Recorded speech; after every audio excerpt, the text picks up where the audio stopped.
तो अगर कोई डॉटनेट सीख रहा है तो एक बहुत बड़ा चांस है कि वो शायद गलत रास्ते पर है। आज हम एक ऐसे मॉडर्न रोड मैप पर बात करने वाले हैं जो सिर्फ कोड लिखना नहीं सिखाता, नहीं, बल्कि जीरो से प्रोडक्शन तक सॉफ्टवेयर को पहुंचाना सिखाता है। और शुरुआत इस एक सीधी और शायद थोड़ी चुभने वाली बात से करते हैं। हम सब ने ये किया है ना, यूट्यूब ट्यूटोरियल खोला और बस कोड कॉपी पेस्ट कर लिया। लेकिन ये रोड मैप इसी आदत को तोड़ने के बारे में है। असली ग्रोथ तब होती है जब हम सिर्फ कैसे नहीं बल्कि क्यों को समझते हैं। बिल्कुल। डॉटनेट सीखने का जो पुराना पारंपरिक तरीका है ना, वो अब काम नहीं करता, वो टूट चुका है।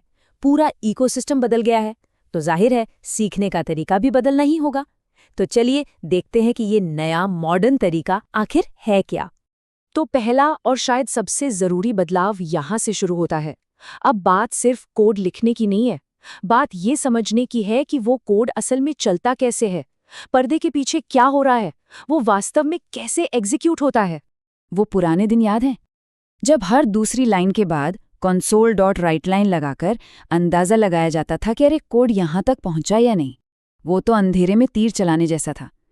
लेकिन अब .NET 10 में hot reload, conditional break points जैसे इतने जबरदस्त टूल्स हैं। ये बिल्कुल एक एक्सरे विजन की तरह हैं, जो एप्लीकेशन के अंदर की हर एक हरकत को साफ साफ दिखा देते हैं।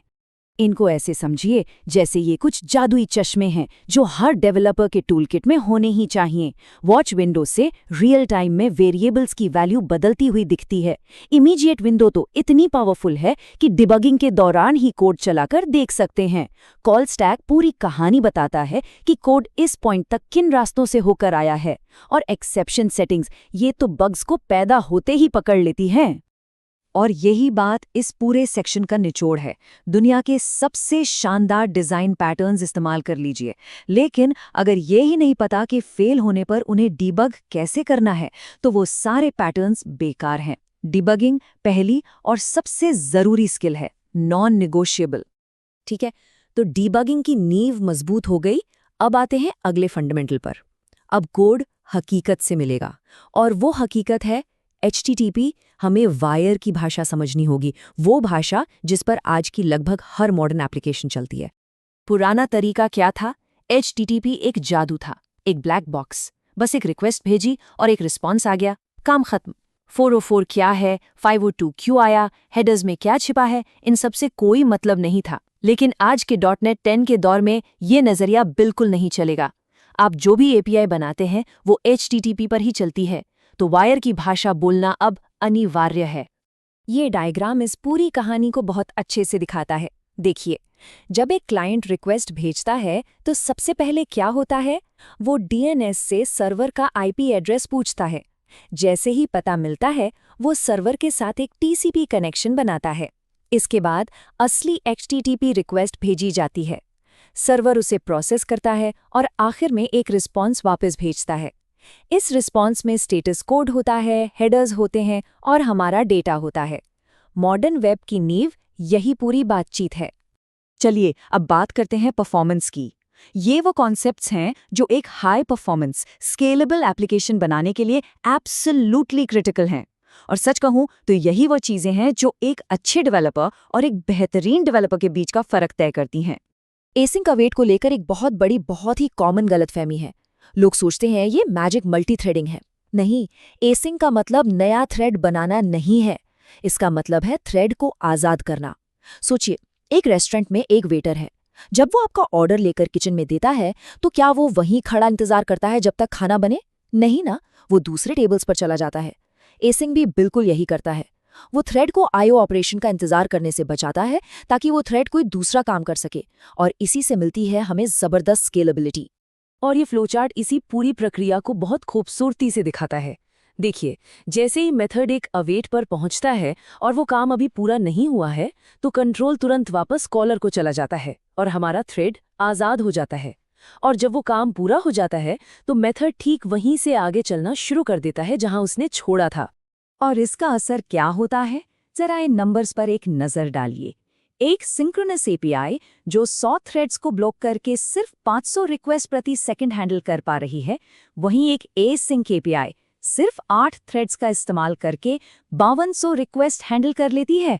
ये 10 गुना से भी ज्यादा का फर्क है। जबरदस्त। परफॉर्मेंस की बात चल रही है तो मेमोरी मैनेजमेंट को कैसे भूल सकते हैं। ये एक और ऐसा एरिया है जिसे अक्सर नज़रअंदाज कर दिया जाता है।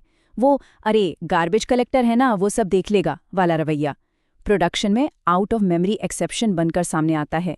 एक मॉडर्न डेवलपर के लिए ये समझना बहुत ज़रूरी है कि मेमोरी एलोकेशन कैसे होता है, जीसी कैसे काम करता है। ये डायग्राम .NET के मैनेज्ड हीप और जीसी जेनरेशंस को काफ़ी आसानी से समझाता है। देखिए, जब भी कोई नया ऑब्जेक्ट बनता है वो जनरेशन 0 में जाता है।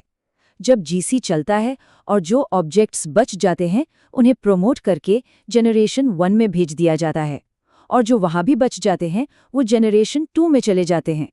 ये समझना हमें ऐसा कोड लिखने में मदद करता है जो मेमोरी पर हल्का हो। ठीक है, तो अभी तक हमने देखा कि कोड कैसे चलता है। अब बात करते हैं कि कोड कैसे बनाया जाना चाहिए और उसे डिलीवर कैसे करना है। प्रोटोटाइप नहीं बल्कि वर्किंग सॉफ्टवेयर। और यहाँ पर माइंडसेट में एक बहुत बड़ा, बहुत ही फंडामेंटल बदलाव है। पुराना तरीका था, पहले एक परफेक्ट आर्किटेक्चर बनाओ, रिपॉजिटरी पैटर्न, सर्विस लेयर, सब कुछ बिजनेस लॉजिक की एक लाइन लिखने से भी पहले। .NET 10 का तरीका बिल्कुल उल्टा है। ये कहता है पहले एक मिनिमल वर्किंग एप्लीकेशन से शुरू करो, उसे चलाओ और फिर उसे रीफैक्टर करो। आर्किटेक्चर किसी टेम्पलेट से नहीं आता, वो ज़रूरत से उभरता है। और हाँ, मान लिया कि इस शुरुआती अगली ऐप में बहुत सारी कमियां हैं। इसमें कोई वैलिडेशन नहीं है, कोई एरर हैंडलिंग नहीं है, डेटाबेस को सीधे एंड पॉइंट से एक्सेस किया जा रहा है, कोई लॉगिंग नहीं, कोई ऑथेंटिकेशन नहीं। ये बिल्कुल भी प्रोडक्शन रेडी नहीं है। लेकिन इसमें जो सही है ना, वो इन सब कमियों से कहीं ज्यादा जरूरी है। पहली बात, ये काम करता है, आप इसे आज अभी डिप्लॉय कर सकते हैं। और सबसे ज़रूरी बात, जब आप इसे इस्तेमाल करेंगे तो आपको खुद वो दर्द महसूस होगा, वो पेन पॉइंट समझ आएंगे जो आपको एक बेहतर आर्किटेक्चर बनाने के लिए गाइड करेंगे। ये थ्योरी नहीं, ये प्रैक्टिकल लर्निंग है। और वर्किंग कोड का सीधा सा मतलब है कि आप उसे डिप्लॉय कर सकते हैं। डिप्लॉयमेंट कोई आखिरी स्टेप नहीं है, ये डेवलपमेंट साइकिल का एक हिस्सा है। शुरू से कोड लिखने से लेकर प्रोडक्शन तक का रास्ता साफ होना चाहिए। CI/CD पाइपलाइन के जरिए अज़ूर में लक्ष्य कोड को क्लाउड पर चलाना है। इस एक लाइन को हमेशा याद रखना चाहिए, अपनी मशीन पे चल रहा कोड सिर्फ एक प्रोटोटाइप है। अज़ूर में चल रहा कोड वो सॉफ्टवेयर है। असली सॉफ्टवेयर वो है जो प्रोडक्शन में है, जो यूजर्स के काम आ रहा है। असली खेल वहीं से शुरू होता है। तो ये जो पूरा माइंडसेट शिफ्ट है, ये टेबल उसे बहुत अच्छे से समराइज करता है। लर्निंग टेम्पलेट से नहीं, फंडामेंटल से शुरू होनी चाहिए। कोड मेरी मशीन पर तो चलता है वाला नहीं, बल्कि क्लाउड में डिप्लॉयड होना चाहिए। वर्जन कंट्रोल गंदे कमिट्स का ढेर नहीं, बल्कि एक साफ सुथरी कहानी होनी चाहिए। और हमारा लक्ष्य सिर्फ कोड लिखना नहीं, बल्कि सॉफ्टवेयर शिप करना होना चाहिए। तो आखिर में बस यही एक सवाल बचता है जिस पर सोचने की जरूरत है। क्या हम सिर्फ कोड लिखना सीख रहे हैं, या असल में सॉफ्टवेयर शिप करना सीख रहे हैं? क्या हम सिर्फ सिंटैक्स और पैटर्न सीख रहे हैं, या वो स्किल्स डेवलप कर रहे हैं जो एक आइडिया को हकीकत में बदलकर दुनिया तक पहुंचा सकें?